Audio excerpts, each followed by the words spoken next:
Trapped by debt. The main reason that 90% of the population is working on the left side is simply because that is the side they learn about in school. They then leave school and are soon deeply in debt, so deeply in debt that they must cling even tighter to a job or professional security just to pay the bills.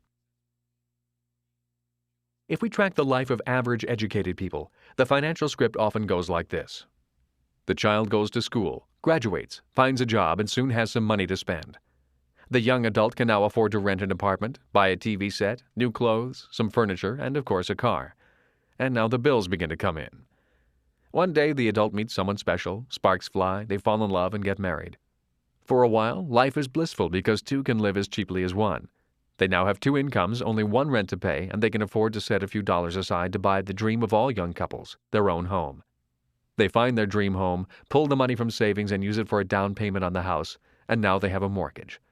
Because they have a new house, they need new furnishings, so they find a furniture store that advertises those magic words, no money down, easy monthly payments. Life is wonderful, and they throw a party to have all their friends over to see their new house, new car, new furniture, and new toys.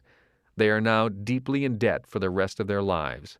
Then the first child arrives. The average, well-educated, hard-working couple, after dropping the child off at nursery school, must now put their nose to the grindstone and go to work. They become trapped by the need for job security simply because, on average, they are less than 3 months away from financial bankruptcy.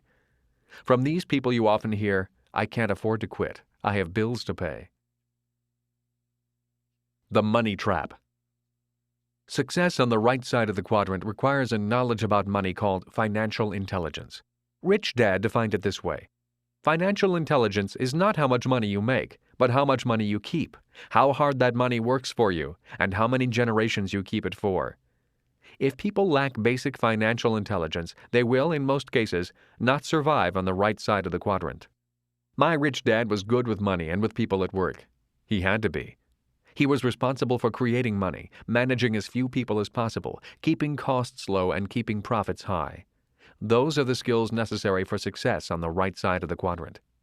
It was my rich dad who stressed to me that your home is not an asset, but a liability. He could prove it because he taught us to be financially literate, so we were able to read numbers. He had the free time to teach his son and me because he was good at managing people. His skills from work carried over into his home life. My educated dad did not manage money and people at work, although he thought he did. As the state superintendent of education, he was a government official with a multi-million-dollar budget and thousands of employees. But it was not money he created. It was taxpayers' money, and his job was to spend all of it. If he did not spend it, the government would give him less money the next year. So at the end of each fiscal year, he was looking for ways to spend it all, which meant he often hired more people to justify next year's budget. The funny thing was, the more people he hired, the more problems he had. As a young boy, observing both fathers, I began to take mental notes of what kind of life I wanted to lead. My educated dad was a voracious reader of books, so he was word literate, but he was not financially literate. Because he could not read numbers, he had to take the advice of his banker and accountant, and both told him that his house was an asset and that it should be his largest investment. Because of this financial advice, not only did my highly educated dad work harder, but he also got further into debt. Every time he received a promotion for his hard work, he also got a pay raise, and with each pay raise he went into a higher tax bracket. He made more money, but all that happened was his taxes increased and his debt increased. He became more emotionally attached to his job and the paycheck that paid the bills. The more insecure he felt, the more he sought security. Your two biggest expenses. Because my dad could not read financial statements, he could not see the money trap he was getting into as he grew more successful. It's the same money trap I see millions of other successful, hardworking people fall into. The reason so many people struggle financially is because every time they make more money, they also increase their two biggest expenses, taxes and interest on debt.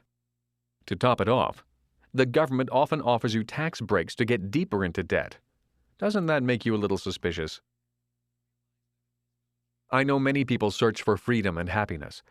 The problem is most people have not been trained to work from the B, business owner, and I, investor quadrants. Because of this lack of training, the programming into job security, and their increasing amount of debt, most people limit their search for financial freedom to the left side of the cash flow quadrant. Unfortunately, Financial security or financial freedom are seldom found in the E, employee, or S, self-employed quadrant. True security and freedom are found on the right side.